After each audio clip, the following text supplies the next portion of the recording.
Eddie,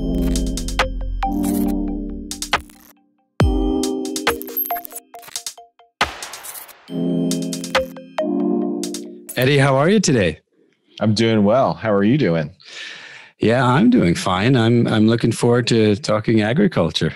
I'm excited to be talking with you. It's been a interesting, busy past week and a half for me with our latest round of fundraising. So you're catching me right at the right time.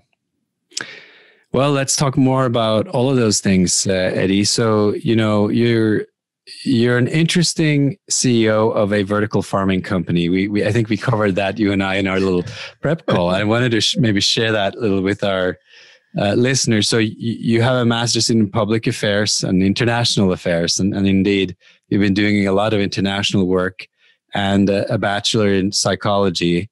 And you shared with me that Texas A&M was the only techie part of your education. I mean, the actual school itself. How at all did this happen that you got into vertical farming? Yeah, I'm a bit of an odd duck, and that's admittedly so. I'm not your typical when you go to college student and say, "Hey, this is how you do a career." I'm not that person. So I got into it. A little bit of backstory. So A&M degree in psychology, like you said. Had a chance to go to the master's program there in public administration, international affairs, and that really sort of piqued my interest and grew my love for all things macro strategy and just from a geopolitical point of view, just a world view of that. So spent some time up in DC, both at the State Department as well as at the White House. And I got a good overview of the domestic and the international needs. And one of them that came up was just the ongoing struggle to have consistent food supply. I addressed it from a domestic policy issue, but then when I came back to Texas, I went into the private sector and went into something totally different, which was a digital ad agency, a MarTech, marketing technology company that I started in 2010, and started that from scratch, bootstrapped it, grew it to a size where we were able to be acquired in 2016, reacquired it from the company 11 months later, and then spun it back up. So all throughout those 15 years of career, I got a chance to understand how to run organizations well, understand how to run a startup, to be scrappy and not to be so corporate minded, and then really understood the world of finance, understood the world of investor relations and fundraising, and so that's where it brought me to this. I had a chance to step back from BuzzShift, which was my marketing company, and really take a look at what I wanted to do for the second half of my career, if you will.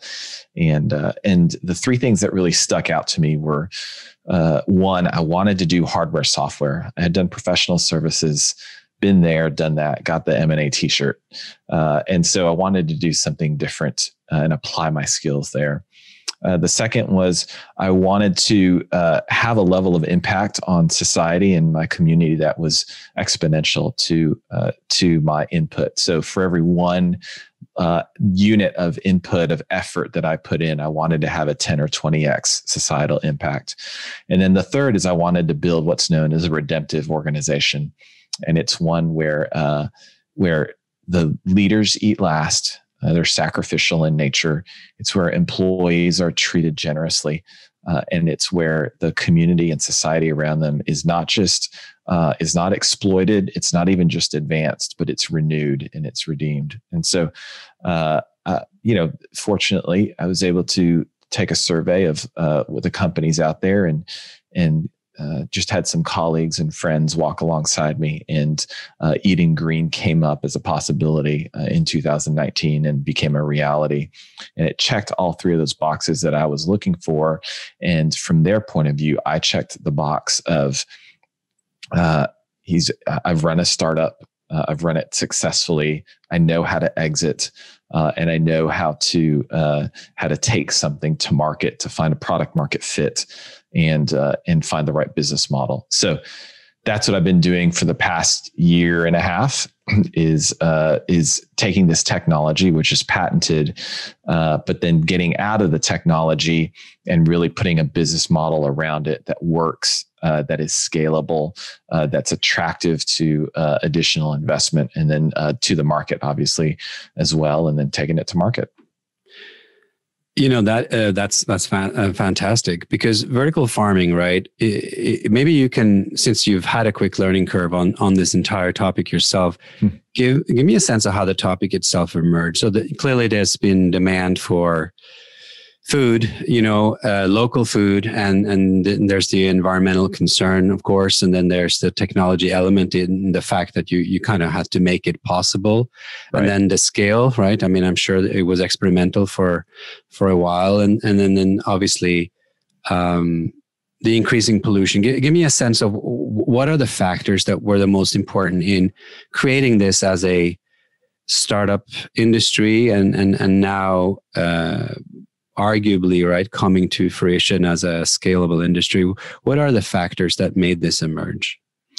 Yeah, so macro factors that have really contributed to vertical farming and just enclosed what we call CEA, controlled environment agriculture.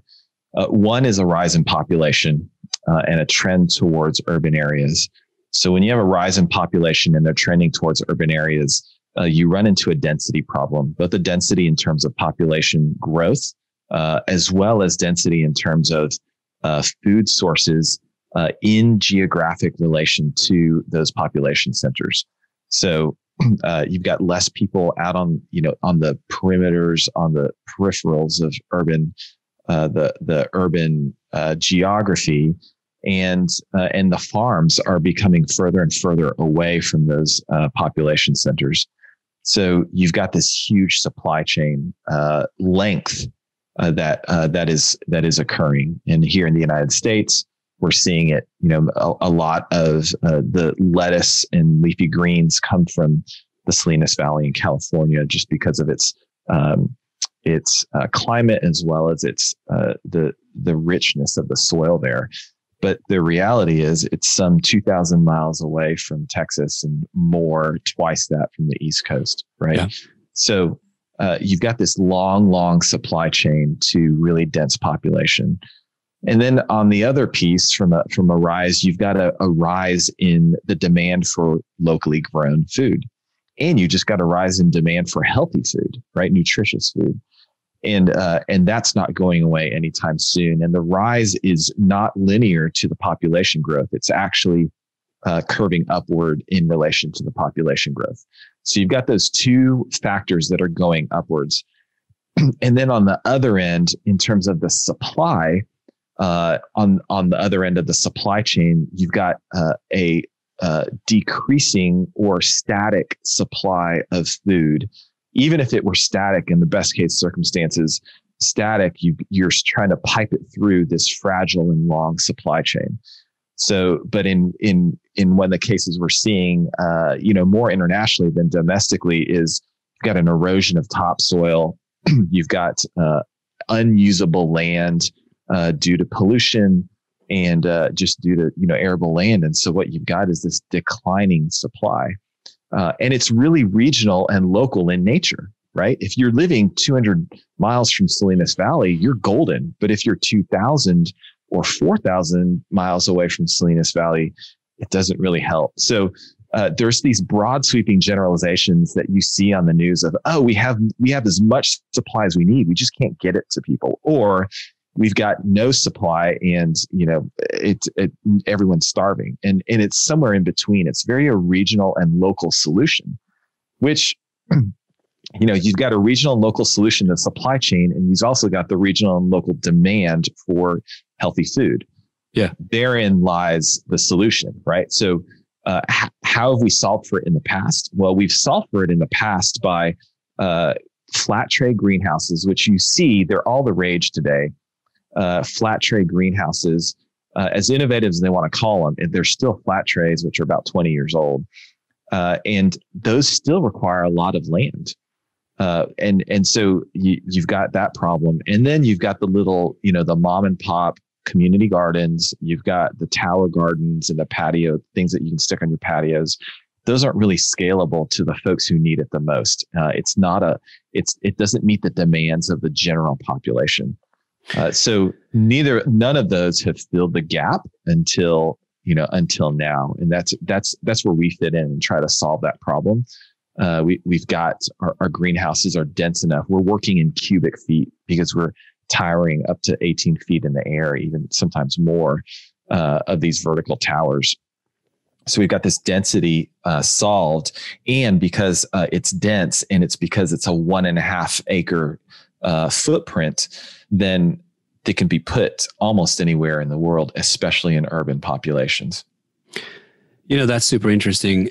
You mentioned greenhouses, and it's perplexing to me that technology, at least in terms of its just one layer structure, has stayed that way. It's sort of surprising that this idea of farming vertically hasn't kind of taken off before. But in any case, what are some of the other distinct ways that the industry is trying to innovate in? So greenhouses, I'm sure there's innovation within the sector of greenhouses or within the concept. Then there's hydroponics in and of itself, which, growing with water.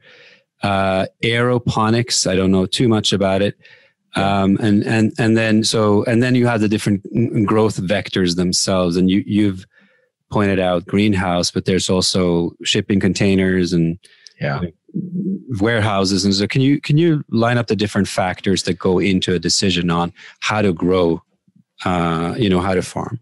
Sure. So the different, if you put a matrix of growing solutions, if you will, you've got your traditional farms, right? And the pros to a traditional farm are the price per square foot of land is very low. Your economics look a lot better, and it's really down to a price deal. The cons are that amount of land has to be located far away from an urban center. The cons are seasonality. The cons are external exposure to the elements, whether it's weather patterns, whether it's runoff from surrounding farms, whether it's things in the air, any environmental, and then pests and everything that goes with them, both the pests themselves as well as the controls for them, pesticides. So those are some pretty heavy pros and cons. So, the next one on the rung, if you will, are your flat tray greenhouses. And the flat tray greenhouses are less so economically than farms, but they're still pretty good. They're consistent. They are, they're enclosed, so they solve for some of the cons of a traditional farm. The cons of a flat tray greenhouse are that you still, from a density factor, they're working in square feet and not cubic feet. So you still need quite a bit of land, which means they still need to be, they can't be in the middle of the city, because 35 acres of farming of traditional farms is equal roughly to about 5 to 7 acres of your most innovative flat tray greenhouse. Mm-hmm. Right. And then because of seasonality, you need a lot of lights for it to be commercially viable. To have the same type and size and flavor profile of plants year round, you need complementary lighting. And complementary lighting over 5 acres is a lot of CapEx. There's one in Kentucky called AppHarvest, and 60-acre greenhouse size. They spent $15 million just on lights. Just not to interrupt your flow here, but what about the Dutch and why have they? Mm-hmm. In Europe, the situation, Northern Europe at least, the situation is slightly different because these greenhouses have been arguably perfected, and the natural surroundings are, I guess, favorable so far. I guess until you really run out of land. So eventually, this will also become necessary there. But they seem to have created over some time and expertise in the what you call flat tray greenhouses. Mm-hmm. Is that over time going to go away, or is it just a different situation there in Northern Europe? It's a different situation because they have, like you said, they have the land, and they're set up in terms of their cities aren't nearly as big as our cities or as cities in Asia, right? Or as cities in Africa. You look at the top 10 cities around in terms of population. I don't think any one of them is in Europe, and it's not Northern Europe. So it really is geographically, again, it's a regional problem and a local problem that requires local solutions. And for much of Northern Europe, that solution has done just fine. And you're right, the Dutch and the French too have really perfected greenhouse technology. Mm-hmm. And that's worked really well for them. And greenhouses have those flat tray greenhouses that they've built and they run are very consistent. And they're season agnostic. So there's some great pros to that.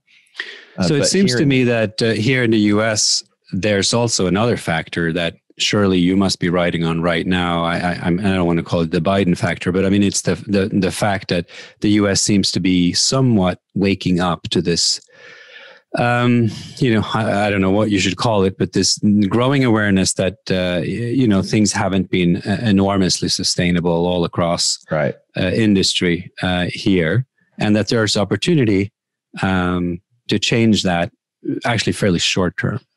Yeah, more than sustainability, I would call it food security and food independence. Also, right.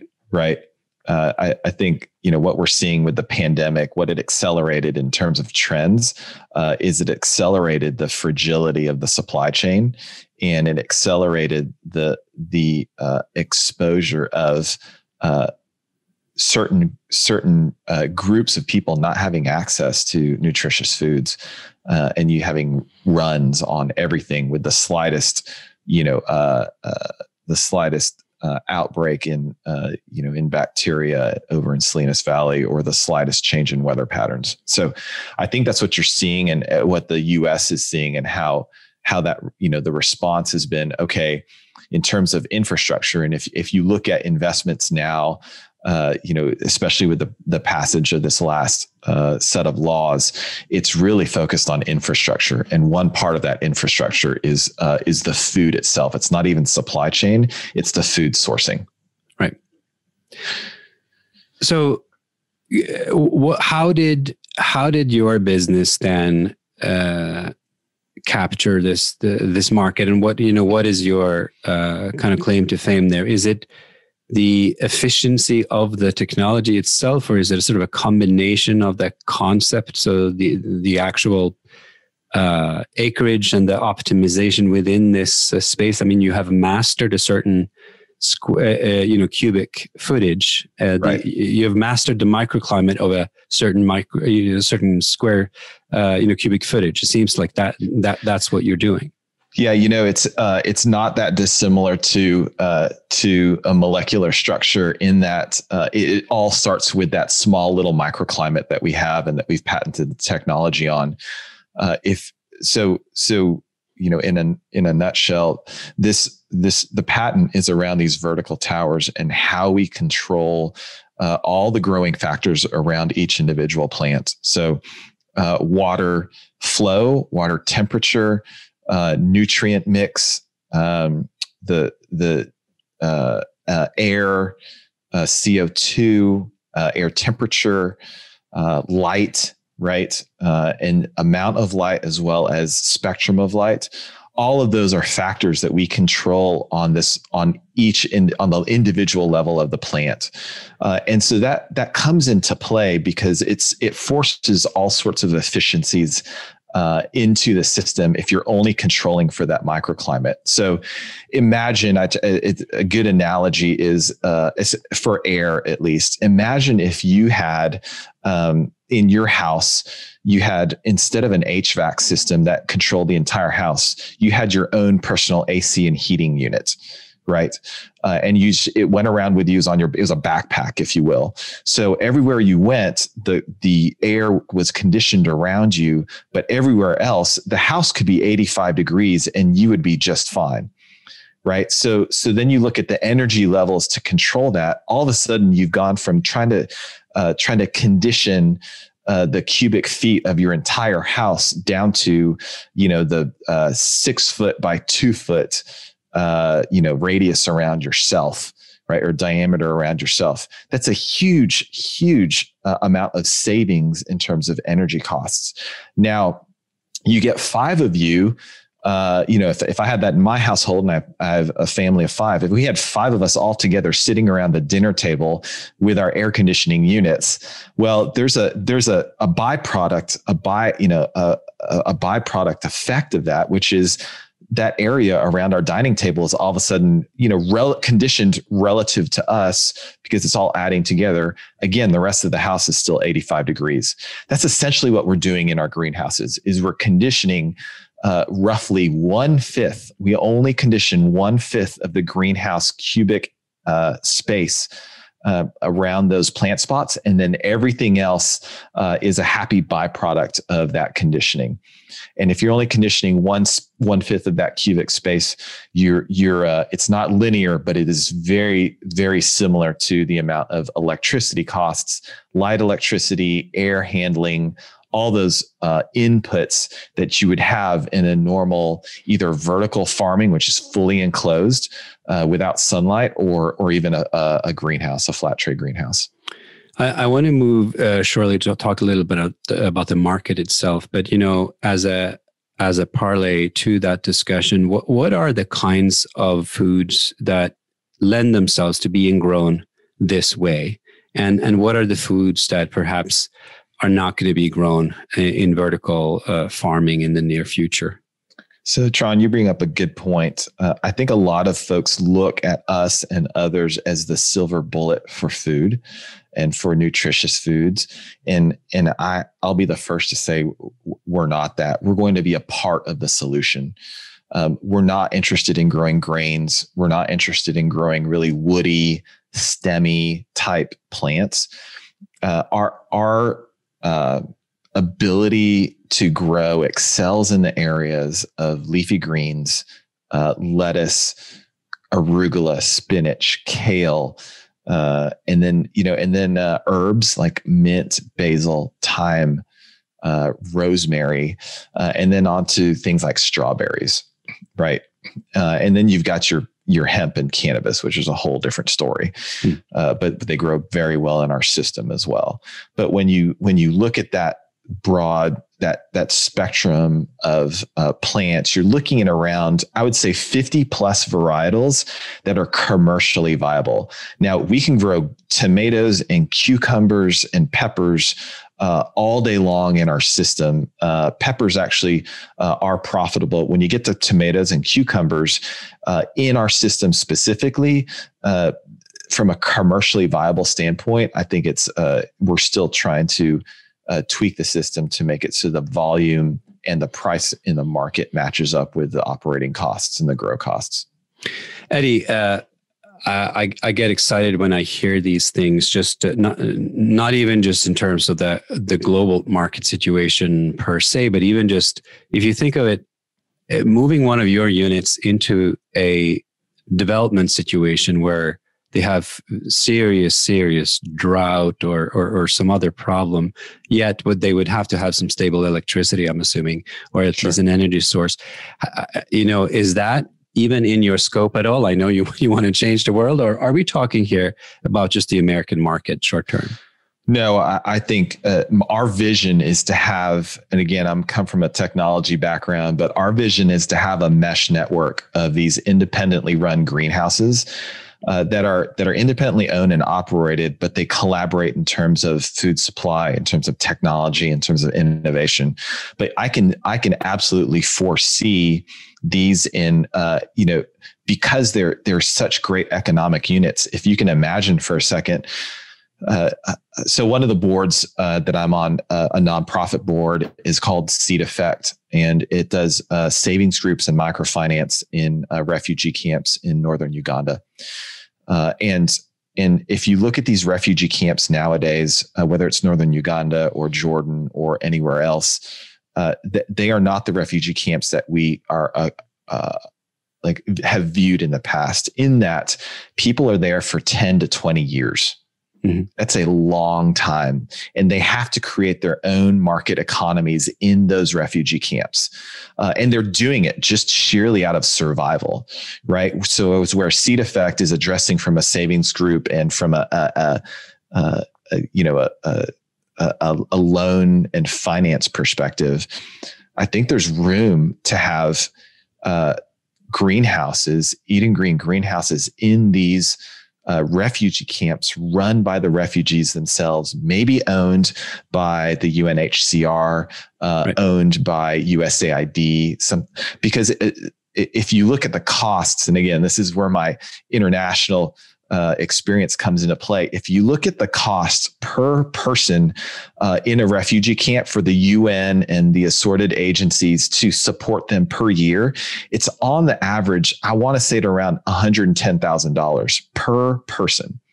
That is not sustainable, Tron. It's just not for the global community. So there's got to be better ways, knowing the parameters in place of they're going to be there, and external factors out of our control, why they're there in the first place.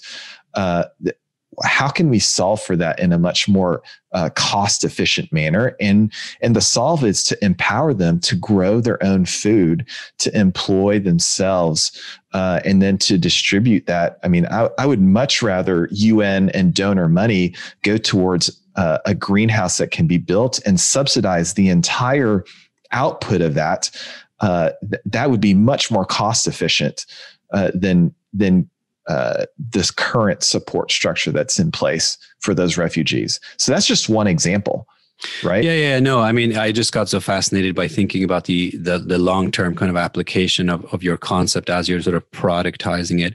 But even in the US, right, the market seems to be growing, and there are various studies out there, but certainly one study I saw from Emergent was saying, $11 billion market by 2027, which is not very far away. It's not. And growing at a 20%. Even. What are some of the challenges the players, because there's obviously more than you out there, and they have various Absolutely. Models, AeroFarms, Bright Farms, all these guys. Traditionally the high upfront cost, which, you were pointing to the UN example, somebody has to say, hey, I'm footing that first bill. Right. So there are a couple of big challenges. One is, you got it right. The CapEx, the capital expenditures on the upfront. Yeah. And the other is the operational expenditures. But what really those are functions of are the cost to the consumer. And current models right now, they're basically being subsidized to sell it to the consumers. I mean, they're losing money on every plastic clamshell that they ship out the door. Most of these other competitors, because their CapEx and their OpEx are so high. And so that's been the biggest challenge, is how do you get something that's at a price point that makes sense to the consumer, right? And I would say that is the biggest challenge. The biggest challenge is operational and capital expenditures to get it to a price point that makes sense, because the market will only bear a certain price point for lettuce, will only bear a certain price point for basil and for arugula and for kale. So to get those efficiencies down is a big challenge. And that's where I think, the founders of this company who are respectively our CTO and our COO, Jacques and Eugene Van Buren, they had to start in South Africa from scratch. They literally started in their garage. And so when you're in South Africa and you're starting from scratch, you're not building with tons of money being thrown your way. You have to do it in a scrappy manner, and you have to build it from scratch, thinking about economic profitability. And so I think that's the biggest difference with us is our greenhouse units. If you can sell all that offtake, all of that harvest, in the industry, it's known as offtake contracts. But if you can sell all of that harvest, those greenhouse units are economically profitable. Their gross margins are, anywhere from 35 to 40%. That is a far cry from a lot of the other folks out there who have $100, $200, $300 million of funding. And they're just burning through cash because they are figuring out the technology first, and then trying to determine economic modeling later. Whereas in our case, we did that hand in hand. So we had to know going into it. The brothers had to know going into it that it would be economically sustainable. I'm curious about some of the other disruptive factors that are working in your favor or are a bit challenging. So on the regulatory front, are there any challenges there or any opportunities for getting this subsidized under some sort of scheme? Yeah. So, the challenges really is education. And this industry is so new. And then what we're doing is new within the new industry that I think regulators are just having a hard time getting their hands around it. And when I say regulators, I mean local agencies. And, they look at us and like, wait, so you're an acre and a half large, but your water your water consumption is equal to 2 households. That's it. One of our acre and a half greenhouse only consumes 90,000 gallons of water a year. Your household and my household consume 45,000 gallons of water a piece, right? To produce 50 tons of leafy greens. I mean, that boggles their mind. It's almost too good to be true for them. So then, then they try to, you can't put it in your normal industrial or agricultural model in terms of how you regulate the land, right? How you permit, all the permits and regulations. So there really is a learning curve on local agencies and local permitting on how efficient our greenhouses are. And then I would say, the other biggest challenge is, and it's in our favor, like you said, but agriculture is not just the supply chain, but the actual production is now considered infrastructure. If we think about the more and more the demand is that everyone have access to nutritious foods, the more it'll go from commercial to infrastructure. Yep. And that plays right into where we are, because we are really we're a greenhouse as a model. We're an infrastructure play.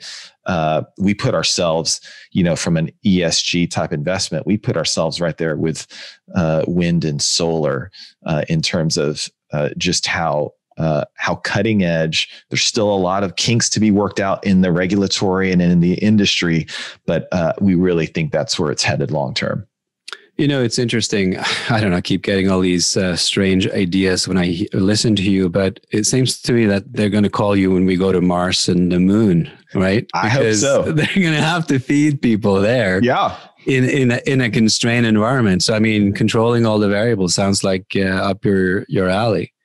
Yeah. It's controlling all the variables, including size and density is really where we excel, right? And again, if there are countries that are constrained by water, but they're not constrained by land, then, we don't compete as well as, flat tray greenhouses. But if they are density constrained in terms of population, their consumer demand is for locally grown food, and they have real water issues, we play right into that. How do you work around deserts? I was reading about the Sinai Desert project, where people are trying to see if they can, regreen that entire desert and make it a new type of ecosystem. I would just imagine that, long term as an infrastructure play, this model would really go very well around deserts. It does. For the deserts that are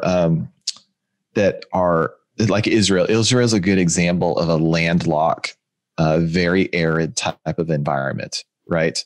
They don't have a lot of arable land. It's very rocky, right? Unless you're by the coast.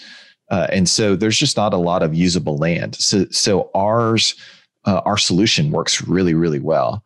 And then on the other hand, you have, call it a Saudi Arabia. They have tons of land. They don't, the density factor is not that concerning to them, in as much as it's food independence, in as much as it's water conservation. And we can play in those arenas, but candidly, I look at them and I think, wow, you're probably, for at least for the next 10 or 15 years, you may be good to go with a flat tray greenhouse. It's not going to be nearly as efficient, and you're going to have water problems for sure. But in terms of land usage, that's not really their concern. Yeah. So I do think as water costs start to go up and water scarcity becomes more of an issue, things like ours will come into play, not from a density per se. The density is a feature, a function of it, but it's really from water usage. And where it's not a concern right now, it will be a concern in 10 or 15 years. Let's just talk some mechanics here. So I'm reading some old data, I'm sure, but on a 1.5 acre site, this article claims that you could produce 900,000 leafy greens in a year and have it between 11 and 15 harvests. This would take 33 acres of traditional farmland, and then using 98% less water. The number of harvests is sort of staggering. It's phenomenal. It's phenomenal. And it goes back to that microclimate, right? So the way we're able to do that amount of harvests is simply simple, but it's not easily solvable. It's simply because when you control for all the factors and you give the plant exactly what it needs when it needs it in terms of light, water, and nutrients, and then the ambient temperature, they grow quickly. They grow very, very quickly. And so the average, depending on the leafy green, the average harvest cycles is anywhere from 28 to 35 days, which is where you're getting your 11 to 13 harvests a year. And because it only takes a day or two for us to turn it around, take the plant out, clean out the cup, and then plant the new seeds or the new seedlings in. So that's how we're able to do it. And these plants, they thrive. There's so many aspects to it, but plants love a certain temperature, 75 to 85 degrees, depending on the plant. But even more so, plants love 67 to 70 degree water. It allows for the maximum amount of nutritional uptake, as well as it reduces the amount of pathogens because of the aeration of the water. And then the flow that we have in one of our greenhouses from pump to plant to pump in an acre and a half takes all of 90 seconds. Look, I'm learning a lot here. Look, I'm a hobby gardener myself. I have my own little kind of enclosed garden with it's all enclosed metal fencing to try to get some critters out. And I'm struggling, man, because this is tough, right? So you have critters you're fighting.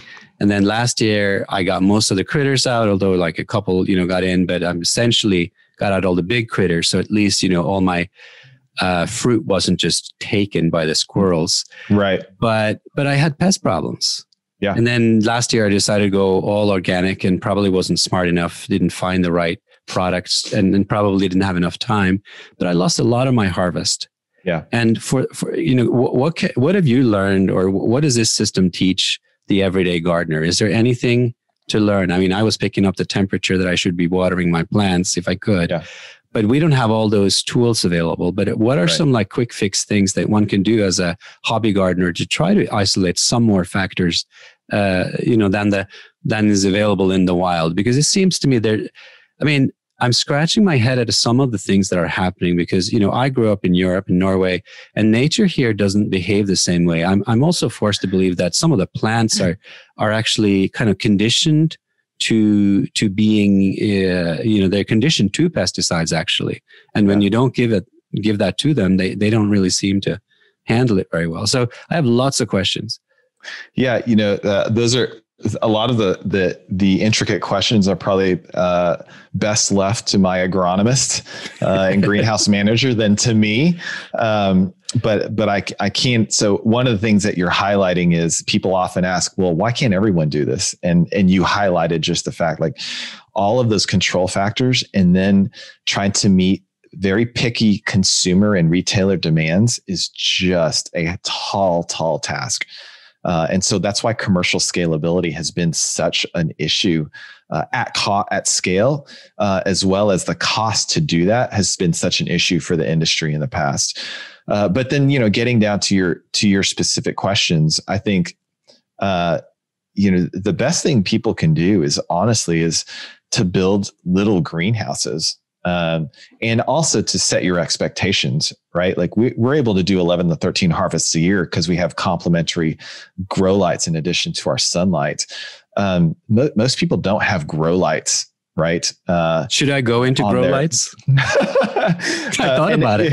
I mean, it'll get really expensive really quickly. I'll tell you that. Especially if you've got to try to shrink this down. Like if you can imagine, and I'm just, my neighbors probably wouldn't like it either because the light exactly. would show up everywhere. I'm just spitballing here, but if you had a greenhouse and you put a set of grow lights on top of it, and then you used your organic pesticides, pest control techniques within that greenhouse, I think that would probably do the trick. More so than having it exposed just to the elements, and more so than just using your current pesticides without any other control factors. You really once you start going down that rabbit hole, you really start to understand how many factors you have to control to really optimize for harvest. And then a corollary to what you said, plants know when it's winter. It's crazy. Like we've got sunlight, full sunlight. We've got the grow lights all, just honed in with our algorithms and with our control systems. And yet the plants in the winter tend to be a tiny bit smaller than the plants in the summer. They just know it's winter. It's bizarre. But I think it speaks to the fact that at the end of the day, you can't really control everything. We're just trying to control as much as possible.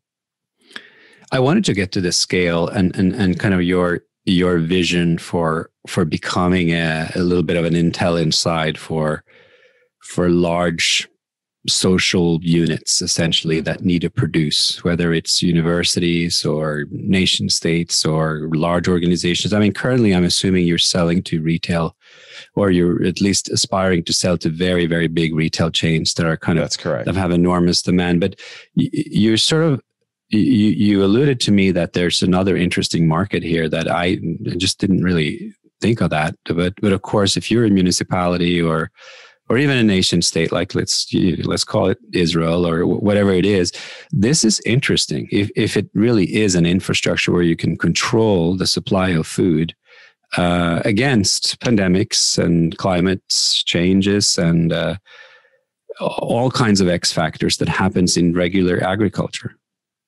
Yeah, if you take food subsidies to their logical end, you end up with government funded food sources in their entirety, right?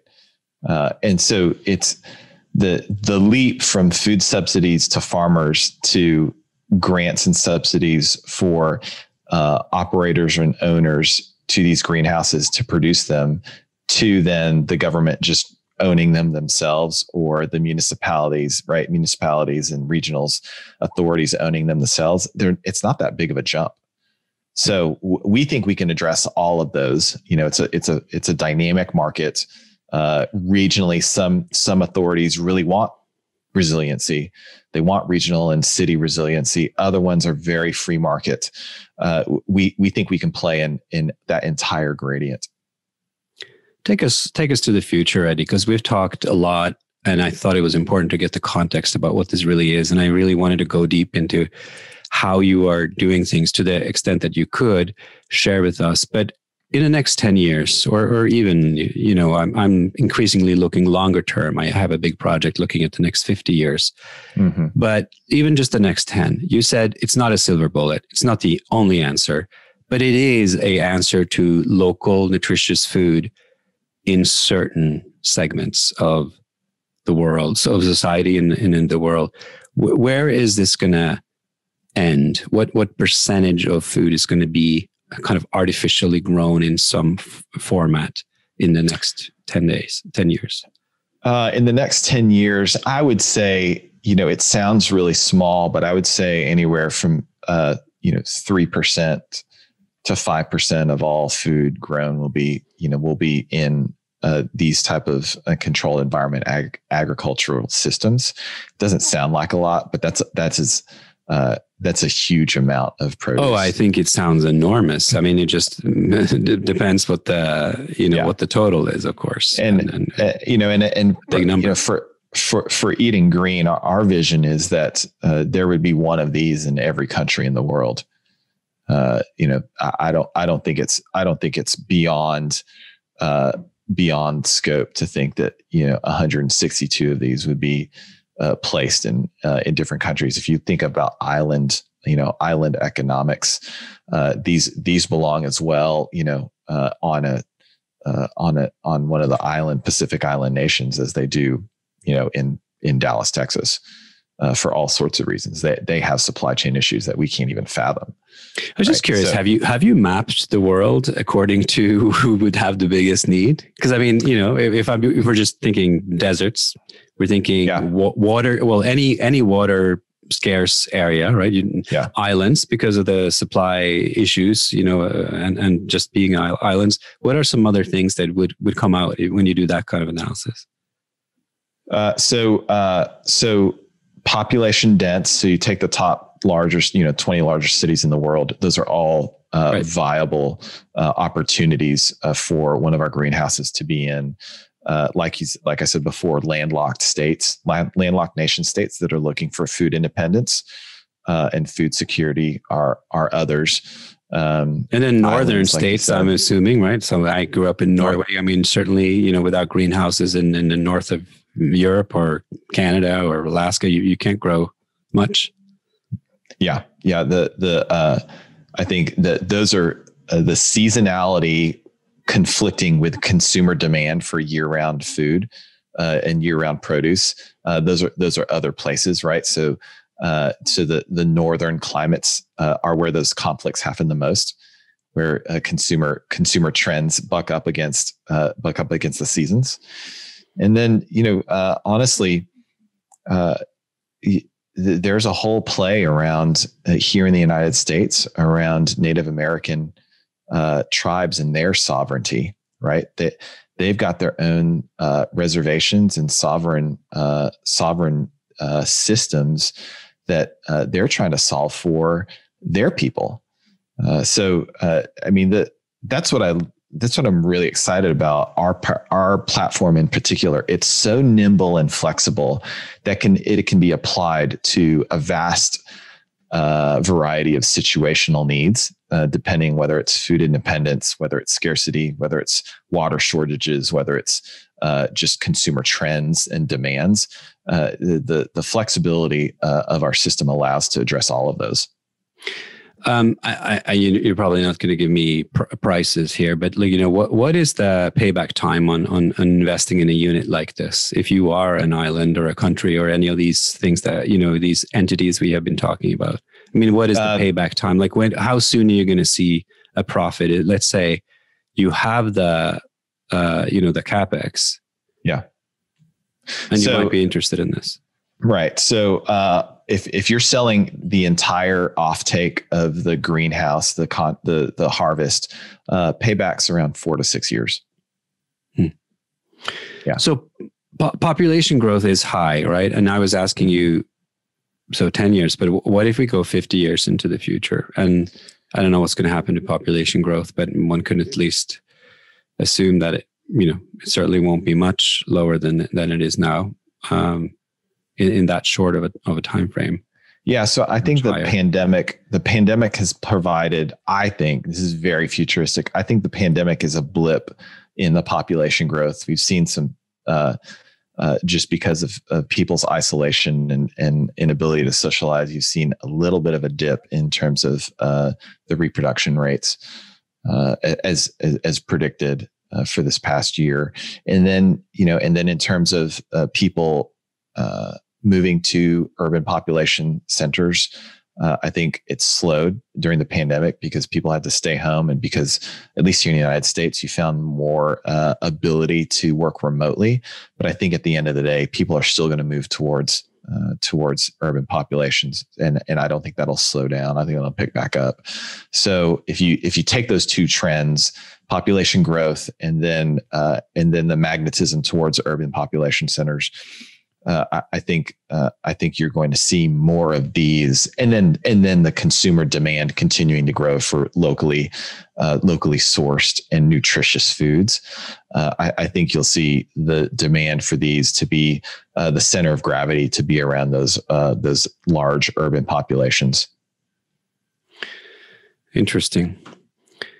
Well, if people want to get into this and want to understand more, or want to track your space, so the vertical farming market, what are some of your best bets to start tracking? Who are the influencers? Apart from companies like yours, who is looking into the space, and how do you stay up to date? So I stay up to date just reading things like Vertical Farm Daily or Horta Daily is one, but then also for your normal consumer of information, I would start looking at ESG investments and their patterns and trends of the ESG investors, where they're looking at. You'll get a good sense of how people are thinking about this space in general. I think you look to some of the bigger foundations, the Gates Foundation, the Rockefeller, Ford Foundation, and then the UN. You look to see where their minds are at in terms of addressing population growth and addressing water scarcity.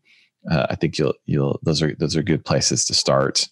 But yeah, that's where I would begin, and then we're trying to educate a lot. It's one of the directives I've had to our marketing team, is to really educate folks on what's hydroponics 101, what's vertical farming, why is vertical farming the future, just some of the basic education pieces, not to just get over the hump of understanding eating green, but just to get people a better context for why we're doing what we're doing and the problem we're trying to solve. Because I don't think a lot of people even realize the problem exists. They're in their happy little bubble until their local, Chick-fil-A or Whole Foods runs out of romaine lettuce, and then they start looking around saying, "What is the problem?" Right? So we want to educate folks, and so we're producing more education content on eatinggreen.com. Well, that's certainly quite useful. I find the topic interesting and futuristic, but obviously it's happening now. It's not like vertical farming is not tomorrow. It's you guys are rolling it out. You're not alone, and it's going to be a part of the food picture. Absolutely. Well, I thank you so much for sharing your views, and I hope we can stay in touch, because I imagine that you guys will spread your tentacles a bit, and it would be interesting to check back in and see who's buying into this, because it could go in all kinds of directions. So I'm sort of curious. I would love to have a conversation 6 months or a year from now and look back and say, man, we were just scratching the surface in this conversation of what happened or what could happen. So look forward to staying in touch. Very good. Well, thanks for being on the show. All right. Thank you.